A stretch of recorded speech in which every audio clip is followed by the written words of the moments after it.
Hello everyone, ready হয়ে নিয়েছি, আজকে একটু বেরোবো।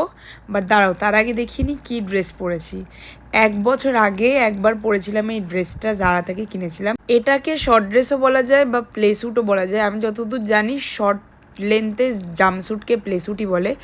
তো বেরিয়েছিলাম কোথায়, কোনো প্ল্যান ছিল না।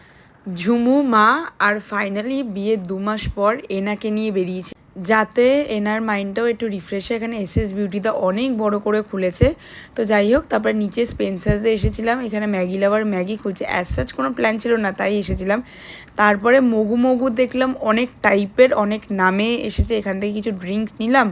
নিচে গ্রাউন্ড ফ্লোরে Q33 বলে যে ক্যাফেটা আছে, ওখানটা একটা আইস টি অর্ডার দিয়েছিলাম, পিচ আইস টি। মার জন্য একটা কফি উইথ কুকিজ অর্ডার দিয়েছিলাম, যেহেতু অ্যাজ সাচ কোনো প্ল্যান ছিল না। আর এই কেকটা না খুব ভালো লাগে, বিকজ এটা একটু তেতো তেতো থাকে, একদম মিষ্টি থাকে না। তারপরে অর্ডার দিয়েছিলাম চিজ টোস্ট। তারপরে গল্প করতে করতে মিনি ব্লগটা এখানেই শেষ করলাম।